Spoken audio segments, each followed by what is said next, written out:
कृषि विपणन में थे हम लोग, एक बार और इसको रिवाइज करते हैं। कृषि विपणन यानी कि एग्रीकल्चर मार्केटिंग। कृषि में जो चीजें उत्पन्न होती हैं, केवल उत्पन्न होने से किसान को पैसा नहीं मिल जाए, तो कहीं पहुंचाएगा उसे, ठीक है, यानी मार्केटिंग करेगा उसकी, उसको बेचेगा। तो इसमें दो चीज महत्वपूर्ण है, मंडी और जो कृषि का भंडारण। इसमें कई प्रोसीजर होते हैं विपणन में, यानी जो खाद्यान्न हुआ है उसको संग्रह करना कौन करेगा? एक किसान नहीं कर सकता, उसके लिए एक बीच में लोग चाहिए जो कि उसका संग्रह करे, हर किसान के पास जाए, उससे खरीदे माल और उसको संग्रहित करे, यानी कलेक्ट करे। कलेक्ट कहाँ होगा? ऐसी जगह जहां वो अनाज सड़े नहीं, क्योंकि खेती की चीज है वो सड़ जाएगा, उसको कहते हैं शीट ग्रेड, ठीक है। ठंडी जगह यानी कोल्ड स्टोरेज में, बड़े बड़े कोल्ड स्टोरेज के मालिक होते हैं, वो थोड़ा किराया लेते हैं, वहां पे रखवा देते हैं। उसके बाद क्या रखे रखे पैसा मिलेगा? नहीं, उसके बाद उसको बेचेंगे, यानी मंडियों तक पहुंचाया जाएगा, ठीक है। तो ये जो पूरा प्रोसीजर वो कहलाता है विपणन।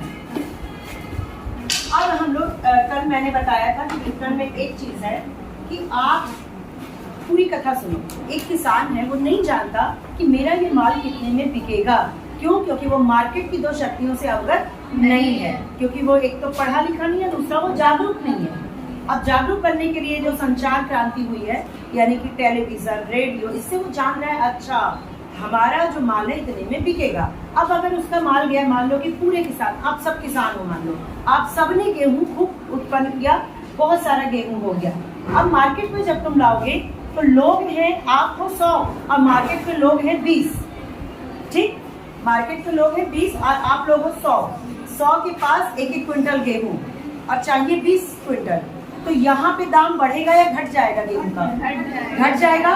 वो इतना घट जाता है कि जितनी लागत है गेहूं को उत्पन्न करने में, वो भी किसान निकाल नहीं पाता। उन्होंने लिया है 500 का कर्ज और उनकी बिक्री हुई 100 रुपए की, तो 400 कहाँ से भरेंगे वो?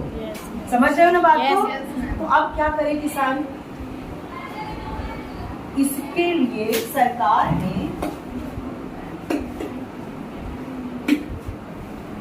MSP यानी कि मिनिमम सपोर्ट प्राइस, न्यूनतम समर्थन मूल्य, इसको लिख लो, फटाक से लिखो। ये निश्चित किया। सरकार कह रही है कि मेरे किसान ऐसा ना हो कि किसानी छोड़ दे, जो कि हो रहा है। बहुत लोग किसानी छोड़ दिए, दूसरे काम में लग गए। अगर किसान किसानी छोड़ देगा तो हम क्या करेंगे, क्या खाएंगे, कैसे होगा हमें? क्योंकि कृषि प्रधान देश है, तो ये सरकार का कर्तव्य हो जाता है कि किसानों को बढ़ावा दिया जाए। तो इसके लिए सबसे पहले तो उनको सही मूल्य दिलाना सरकार की जिम्मेदारी बनती है। सही मूल्य तो उन्होंने निर्धारित किया मिनिमम सपोर्ट प्राइस, न्यूनतम समर्थन मूल्य। अब देखो, मान लो कि वो चना उगा रहे हैं, ये कुछ मुख्य फसलों के लिए, लगभग सभी फसलों के लिए ये पहले से निर्धारित कर दिया जाता है, जैसे 1 साल का निर्धारित किया। मान लो चना हम उगा रहे, कॉस्ट जो चना को उगाने में हमारी आ रही है 1000 रुपए, ठीक है। 1000 आई, मार्केट में ये किसान ले जाएगा, तो इसका फायदा कब होगा? जब 1000 प्लस कुछ मिले, तभी तो फायदा होगा ना। कि कॉस्ट भी निकल जाए, कुछ कमाई हो। भाई कॉस्ट के बाद जो मिलता है वही तो कमाई होती है। तो यहाँ पे प्लस होना चाहिए, लेकिन मार्केट में इतनी ज्यादा चना आ गया, इतना ज्यादा कि मांग और पूर्ति की शक्तियों द्वारा ये 500 आ गया। लोग कह रहे 500 में लेगा दो, नहीं तो नहीं लेंगे, हम दूसरे के पास चले जाएंगे। दूसरा वाला सोच रहा है भैया कुछ तो कॉस्ट निकल जाए 1000 का, अब वो अपना घाटा बचाने लग रहा है। किसान की मजबूरी देखो, वो 1000 रुपए लगा दिया चना उगाने में, लेकिन वो जा रहा है 500-300 में, तो बेचारा बेच दे रहा है कि कम से कम 0 की जगह कुछ तो मेरा मिल जाए। 1000 का घाटा होगा तो उसकी जगह 700 का घाटा होगा। बात समझ में आ रही है ये? Yes, ma'am. भाई 1000 का घाटा हो जाएगा अगर वो नहीं बेचेगा तो, सड़ जाएगा चना, और बेच देगा तो कम से कम घाटा कम होगा। लेकिन ये बहुत बड़ी विडंबना हो जाती है किसानों के साथ। सरकार ने कहा भैया कोई टेंशन की बात नहीं, उन्होंने न्यूनतम जो MSP है वो निर्धारित कर दिया 1500, 1500। अब ये निर्धारित करने का क्या मतलब है? किसानों से रफली समझो, किसानों से कहा सरकार ने कि आपका चना जो कि 1000 रुपए कॉस्ट का है, अगर 1500 में बिक रहा है या 1500 प्लस में बिक रहा है मार्केट में, तो आप बेचो, आपकी मर्जी, एज यू विश। लेकिन अगर 1500 से कम में कोई ले रहा है, दाम उसका टूट रहा है 1500 में से कम में, तो आप हमें बेच दो। यानी गवर्नमेंट यहाँ बैठी है, बोल रही है भैया 1500 में हम लेने को तैयार है। क्लियर हुई बात? Yes ma'am. तो किसान के लिए कितनी अच्छी चीज है कि 1500 यानी 500 की कमाई तो एकदम रखी हुई है कि 500 तो कमाई, घाटे की तो बात ही नहीं है यहाँ। अगर मार्केट में 500 प्लस मिल रहा है, 1600, 1700, 2000, तो हम मार्केट में बेच देंगे। अगर नहीं मिल रहा है, 1500 से कम जा रहा है, तो हम गवर्नमेंट को बेच देंगे। गवर्नमेंट के ले लेती है पूरा, गवर्नमेंट को कोई वो नहीं, सबका ले लेगी। आप सबका मान लो मार्केट में जब आपका लेना शुरू करेगी तो मार्केट भी सही होने लगेगा, ठीक है, क्योंकि कमी पड़ने लगेगी। तो कुछ किसान सरकार को बेच देंगे, कुछ अपना सही दाम करके मार्केट, क्योंकि मार्केट की शक्तियां फ्लक्चुएट होती हैं, ये तो सरकार ने फिक्स कर दिया, ठीक है। तो आप में से मान लो इतने लोगों का सरकार, मैं सरकार हूँ, लेना शुरू किया 1500 में, क्यों? क्योंकि आपको सब बोल रहे 700 में दे दो, 500 में दे दो, तो आपने 1500 में देना शुरू किया, तो मार्केट में जो पूर्ति है वो कम हो रही है। पूर्ति कम होने लगी, मांग यहाँ बढ़ने, तो इनका अपने आप कीमत ऊपर चली जाएगी। कुछ लोगों का वो मार्केट में भी बेच सकते हैं अच्छे दाम में। ठीक, इतनी बात समझ में आई? ये किसानों के फेवर में है, पक्ष में है ये चीज। इसीलिए किसान कहते हैं एमएसपी बढ़ाओ, एमएसपी को और ज्यादा करो, ताकि हम सीधे आपको बेचते या फिर उससे ज्यादा मुनाफा कमा ले मार्केट में। भाई ये बढ़ेगा तो किसानों को फायदा है, एमएसपी बढ़ेगा तो। यहाँ तक बात समझ में आ गई? तो ये है किसान सरकार की योजना कि भैया एमएसपी हमने लगाई। कहानी यही खत्म नहीं होती है। सरकार इतना ज्यादा अनाज लेके करेगी क्या? हम बाहर भेजेंगे, विदेशों में आयात निर्यात। देखो, विदेशों में आयात निर्यात नहीं हुआ, मान लो मांग नहीं हुई विदेशों में, तो सरकार क्या करती है? सबसे पहले इसको लेकर के वो एक भंडारण करती है। तो सबसे पहले तो सरकार भंडारण करेगी। पेपर में आप देखते होंगे बरसात के मौसम में FCI, food corporation of India, FCI, ये सारे नाम लिखते जाइए। फूड कॉर्पोरेशन ऑफ इंडिया, भारतीय खाद्य निगम, ये एक पूरी संस्था है, ऑफिस है, पूरा काम करता है, गवर्नमेंट ऑफिस है, नौकरियां लगती हैं इसमें। Food corporation of India, FCI, ये क्या करता है? भंडारण कराता है। यानी बड़े बड़े शीत जो होते हैं, शीत गृह होते हैं, कोल्ड स्टोरेज, वहाँ कभी कभी आप पेपर में पढ़ते होंगे इतना गेहूं सड़ गया, स्टेशन पे रखा मालगाड़ी से धुलाई होती है ना, यहाँ किसानों का खरीदा, वहाँ का खरीदा, वहाँ से वहाँ ले जा रहे हैं, तो पड़ा रह जाता है, वो सड़ भी जाता है अगर ये लचीला काम करे, अगर चुस्त होकर काम ना करे। FCI, अब इसका भंडारण हुआ, ये तो मैंने एक एडिशनल बात बताई। भंडारण कर लिया गया, उसके बाद इसको पब्लिक डिस्ट्रीब्यूशन सिस्टम, इसको कहते हैं पब्लिक डिस्ट्रीब्यूशन सिस्टम, सार्वजनिक वितरण प्रणाली, पब्लिक डिस्ट्रीब्यूशन सिस्टम, हिंदी में लिख लो सार्वजनिक वितरण प्रणाली। इस प्रणाली के तहत, ये एक प्रणाली है, ये कोई घर नहीं है, कोई संस्थान, ये प्रणाली है। इस प्रणाली के तहत ये जो अनाज है, आपके जो उचित मूल्य की दुकान है, उचित मूल्य की दुकान, आप लोग इसको जानते हो, कोटा कहते हैं ना, कोटा से गेहूं लाए हैं, कोटा से चावल लाए हैं, कहते हो। उसके ऊपर क्या लिखा रहता है? कभी पढ़ना, आप तो रख जान कोटा, कोटा की दुकान, वहां से ले आओ। और कुछ कहते हैं उसे, जहाँ गेहूं चावल चीनी मिलता है, कोटा। कुछ और कहते हैं, हाँ, राशन, राशन लेने जाते हो ना, तो राशन की दुकान नहीं है वो ऊपर देखोगे लिखा रहेगा उचित मूल्य की दुकान। ये सरकारी दुकान है, सरकार ने यहाँ से लिया और पब्लिक डिस्ट्रीब्यूशन सिस्टम से कम दाम में बांट दिया जो BPL धारक है, यानी बिलो पॉवर्टी लाइन। BPL का फुल फॉर्म क्या होता है? BPL कार्ड होता है। Yes ma'am. BPL बोला जाता है ना, BPL कार्ड है तभी तो राशन मिलेगा। राशन कार्ड, राशन कार्ड बोलते। तो BPL क्या हुआ full form? Below poverty line, गरीबी रेखा के नीचे। बिलो पॉवर्टी लाइन, गरीबी रेखा के नीचे। ये सब बेटा सब आपके आम जीवन से रिलेटेड है। आप कभी सोचो कि कोटा की दुकान में इतना सस्ता क्यों मिलता है? कभी सोचा? अब तुम समझ गए क्यों मिलता है? किसानों का भी फायदा हो और यहाँ से गरीबों का भी फायदा हो। अब तुम बता सकते हो, मम्मी या कोई भी पापा लेने जाएंगे राशन, तो तुम बता सकते हो कि ये जो आ रहा है ना वो ऐसे आता है। ठीक है, क्लियर? या कोई डाउट है? तो पीडीएस कहते हैं पब्लिक डिस्ट्रीब्यूशन सिस्टम से उचित मूल्य की दुकान पे पहुंचता है। प्लस कभी हमारे यहाँ सूखा पड़ा, कभी कोरोना पड़ा, कभी बाढ़ आई, कभी अर्थक्वेक हुआ, भूकंप आया, तो जो फंसे हुए लोग हैं, जितने दिन काम बंद है, सरकार उनको भोजन का वितरण करती है, पैकेट बंद करके फेंके जाते हैं बाढ़ग्रस्त इलाकों में, सूखा इलाकों में। ठीक है, वो सब कहाँ से आता है? तो सरकार की योजनाओं में काम हो जाता है। आई रिपीट अगेन, एक बार फिर से ध्यान से समझो। सरकार ने मार्केटिंग में एक बहुत बड़ा वो किया, एमएसपी, मिनिमम सपोर्ट प्राइस, न्यूनतम समर्थन मूल्य। ये मूल्य वो होता है जहाँ पे एक न्यूनतम मूल्य किसी भी अनाज का रख दिया जाता है। वो मूल्य ये कहता है कि अगर इस मूल्य से अधिक मार्केट में मिल रहा है तो किसान बेच सकते हैं, फायदा कमा सकते हैं। अगर उस मूल्य से कम मूल्य बाजार में मिल रहा है तो इतना जो मूल्य, जो एमएसपी है, एमएसपी मिनिमम सपोर्ट प्राइस, इस पे वो सरकार को दे दे। तो यहाँ पर क्या होता, मार्केट भी सही हो गया और किसान ने दे भी दिया। प्लस ये जो सरकार इतना अनाज खरीदती है एमएसपी पे, उसका वो भंडारण करती है कहाँ? कोल्ड स्टोर में। कोल्ड स्टोर में ये भंडारण निकलता है पीडीएस सिस्टम के अकॉर्डिंग, पब्लिक डिस्ट्रीब्यूशन सिस्टम, सार्वजनिक वितरण प्रणाली, और हमारे उचित मूल्य के दुकानों पे आता है। प्लस जब जब आपदा आती है, सरकार इसी भंडारण से भोजन का वितरण, अनाजों का वितरण करती है। और ये जो उचित मूल्य की दुकान है, यहाँ से कौन ले सकता है राशन? बीपीएल कार्ड धारक। बीपीएल का full form below poverty line, गरीबी रेखा के नीचे के लोग। समझ गए बात को? ये आपका पूरा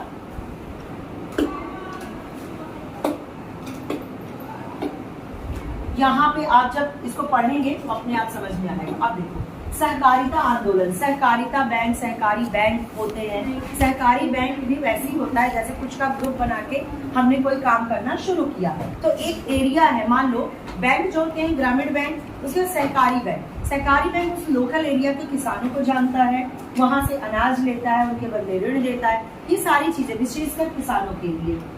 संबंध सूत्रों का कृषि उत्पादों के लिए न्यूनतम समर्थन कीमत सुनिश्चित करना, पहला जो मैंने बताया, इसका पूरा मैकेनिज्म समझ में आ गया। भारतीय खाद्य निगम द्वारा, भारतीय खाद्य निगम क्या है? अभी बताया, FCI, food corporation of India. भारतीय खाद्य निगम द्वारा गेहूं और चावल के सुरक्षित भंडार की रखरखाव और सार्वजनिक वितरण प्रणाली, अभी अभी मैंने बताया, पीडीएस। देखो ये क्या है? न्यूनतम एमएसपी, जो मैंने बोला वही लिखा है, भारतीय खाद्य निगम, एफसीआई। ये बेटा अब पढ़ लिख के जब निकलोगे, तुम लोग बीए कर लोगे तो इसके लिए भी एग्जाम देते रहोगे। एफसीआई में वैकेंसीज निकलती है, इसके मैनेजर होते हैं, ऑफिसर्स होते हैं। ठीक है, ये उसका सार्वजनिक वितरण प्रणाली यानी कि पब्लिक डिस्ट्रीब्यूशन सिस्टम, राशन व्यवस्था के माध्यम से खाद्यान्न और चीनी का वितरण इन साधनों का दे क्रमशः किसानों को उपज के उचित दाम दिलाना, उचित दाम मिला एमएसपी से, और गरीबों को सहाय की युक्त यानी सब्सिडीज कीमत पर वस्तुएं। सब्सिडी तो है, आप 60 का गेहूँ, 40 का गेहूँ आपको अगर 15 या 20 में मिल रहा है तो सब्सिडी है। अब सब्सिडी क्या से शब्द है? सब्सिडी क्या होता है? सब्सिडी, हाँ, सब्सिडी क्या होता है, कोई बताएगा? देखो, किसी चीज का दाम अगर 100 रुपए है तो ये आपको मार्केट में बीपीएल धारक हो या एक सीमा होती है, आपको मिल रहा है 20 रुपए में। 100 की चीज 20 में। गेहूं का दाम मार्केट में कुछ और है, चीनी का कुछ और है, वहां कुछ और मिलता है। तो इसके बीच में जो घटा है हमारा 80 रुपए, वो कौन चुका रहा है? सरकार। यानी सरकार सब्सिडी दे रही है। ठीक है, यानी सरकार ने उसको कम कर दिया, आपके बदले ही सरकार चुका रही है। ऐसा नहीं कि इसको चुकाया नहीं जाएगा, क्योंकि ये भी क्या है? किसान है। किसान को ये दे रही है और हमारा कम कर देंगे, यानी हमें सब्सिडी मिली। समझ में आ गई बात?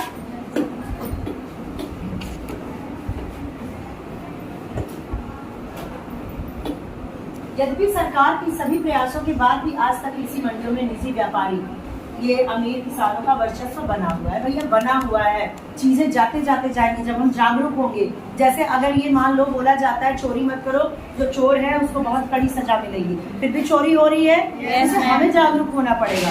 कोई आपके साथ गलत कर रहा है उसके लिए सजा का प्रावधान है, लेकिन जब तक आप बताओगे नहीं कि मेरे साथ गलत हो रहा है, उसको सजा कैसे मिलेगी। तो ये सारी चीजें होते हुए भी किसानों को जागरूक होना पड़ेगा अपने अधिकारों के प्रति। अभी किसान आंदोलन इतना लंबा चला था, उसके बारे में गूगल आज कीजिएगा, पढ़िएगा कि उनकी मांगे क्या थी, उनकी मांग एक्चुअल में क्या थी। क्योंकि आज आप किसान के बारे में पढ़ रहे हैं, और वो क्यों नहीं मानी गई, या मानी गई तो कितनी मानी गई, कैसे वो खत्म हुआ, ये सारी चीजें आपको पढ़ने हैं। ठीक है। मध्यस्थता, सरकार की मध्यस्थता जब होगी तो चीजें सुलझ जाएंगी, ये आशा की जाती है। निजी क्षेत्र का नियंत्रण, सरकारी संस्थाएं, सहकारिताएं सकल कृषि उत्पादन का मात्र 10% अन्न के आदान प्रदान में सफल हो पा रही है, से सभी भी निजी व्यापारियों के हाथ में। ये अड़हातिया, बिचौलिया, दलाल, निजी लोग, ये अभी भी किसानों और मंडियों के बीच में है, क्योंकि किसान इतना चुस्ती से काम नहीं करती।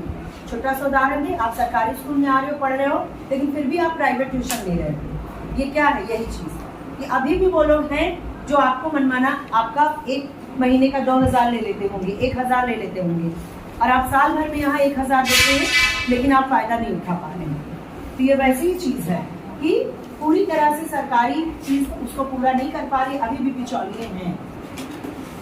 मध्यस्थता ने कृषि विपणन व्यवस्था को अनेक रूपों में प्रभावित किया है। वैश्वीकरण के युग में कृषि से त्वरित कुछ विद्वानों का कहना है कि किसानों की आय बढ़ाने के लिए कृषि का व्यवसायीकरण हो, बशर्ते इसमें सरकार की मध्यस्थता न हो। इसके बारे में आपकी क्या है? वो कह रहे भैया कृषि को भी प्राइवेट करो। प्राइवेट का मतलब प्राइवेट व्यापारी आए, और जैसे कि अगर लगी हुई है फसलें, उसका व्यवसायीकरण हो। व्यवसायीकरण में एक ये भी होता है, व्यवसायिक कृषि होती है, व्यापारिक कृषि सुना है, जैसे कॉटन की, मशरूम की, जिसका व्यापार किया जाता है, गन्ना की जो फैक्ट्री में पहुंचता है, जिसके बदले में पैसा मिलता है, जिससे कुछ और चीजें बनती हैं। तो इस टाइप के फसल उगाए जाए।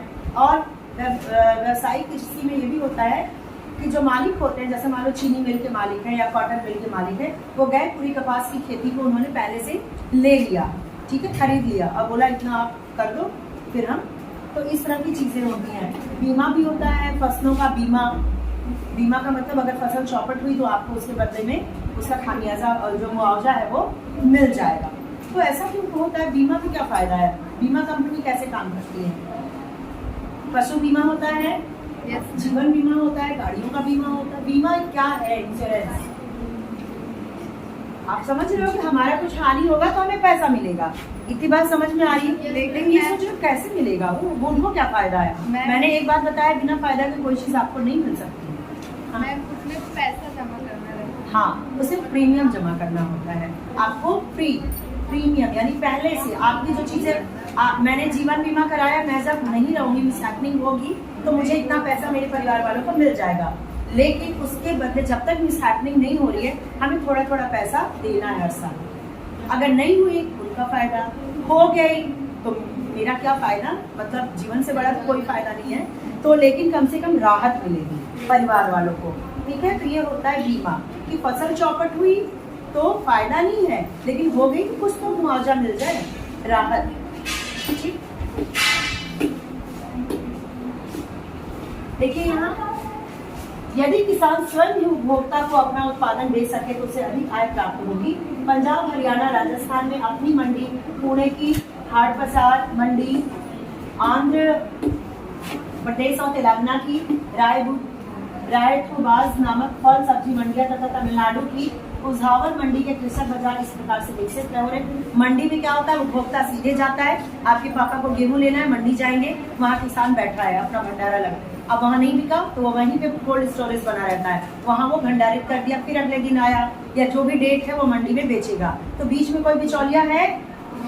नहीं है, वो सीधे सीधे मार्केट में उतर रहे हैं, तो इससे फायदा होगा, ठीक है। अनेक राष्ट्रीय बहुराष्ट्रीय त्वरित खाद्य पदार्थ, फास्ट फूड बनाने वाली कंपनियां भी अब किसानों के साथ कृषि उत्पाद की खेती, किसानों के साथ वो कह रही है कि जैम बनाना है, आप उसकी खेती करो, मशरूम बेचना है, आप मशरूम की खेती करो। वो ऑफर कर रही है कंपनियां, अनुबंध कर रही है। देखो एग्रीमेंट, पहले से एग्रीमेंट कर रही है कि आपकी खेती हमने खरीदी है, ठीक। किसानों को उचित बीज अन्य आगत को उपलब्ध कराती है। अब जब किसानों से काम कराना है तो अच्छे अच्छे बीज भी दे रही है कि भैया इसको तुम उगा दो, ये ले लो। जैसे घर में जो काम वाली हमारी होती हैं, जो पोछा झाड़ू करती हैं उनको अगर हमें एक अच्छा काम कराना है तो हम अच्छा पोछा देते हैं, अच्छा झाड़ू देते हैं, फिनाइल देते हैं कि भैया तुम काम करोगी लेकिन ये चीज़ें हम देंगे तुम्हें ताकि मेरा काम अच्छे से हो। तो इसी तरह किसानों को बीज है, सिंचाई व्यवस्था, ये सब वो कंपनियां उपलब्ध करा रही है। इस तरह से भी कृषि हमारी चेंज हो रही है। साथ ही इनसे कृषि पदार्थों के बाजारों का भी विस्तार होगा। व्यवस्था को छोटे किसानों की आय में वृद्धि होगी। छोटे किसान यहाँ तक पहुँच नहीं है। जो छोटे किसान है वही तो मर रहे हैं, वही तो बिल्कुल हताश है। जो बड़े किसान है वो तो कर ले रहे हैं अपना। छोटे किसान क्या होते हैं, जिनकी खेती जोत छोटी हो, जोत बंटवारे में बट गई हो। 4 भाई थे, बड़ा खेत था पापा का, 4 भाई में 4 मेड़ बन गए अलग अलग, तो उसमें ना ट्रैक्टर चल पा रहा है ना कुछ चल पा रहा है, परती पड़ा हुआ है पूरा भूमि। समझ रहे हो? किसानों के कुछ वर्ग इन सुधारों का समर्थन करते हैं, वही बाकी किसान विरोध करते हैं। इन कृत्यों पर अभी भी बहस चल रही है। ठीक है, कुछ लोग बोलते हैं जिनका नहीं हो पा रहा है वो बोलेंगे भैया फालतू है ये, उनका खरीद लिया खेत, हमारा नहीं खरीदा क्योंकि हमारे पास है ही नहीं वो चीज़। ठीक है, उत्पादकता गतिविधियों का विविधीकरण, यानी उत्पादक गतिविधि किस तरह से विभिन्न तरीके की हो सकती है।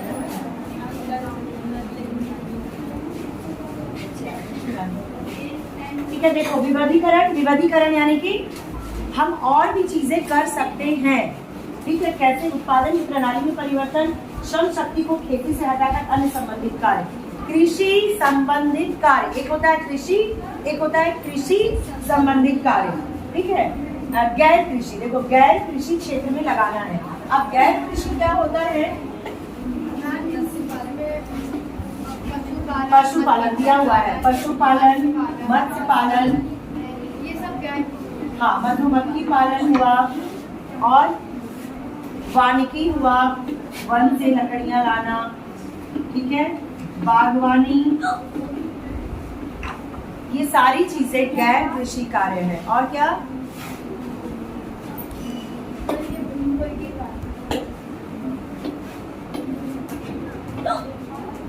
इसको थोड़ा पढ़िएगा। तमिलनाडु में कृषि कार्यों में लगी महिलाएं।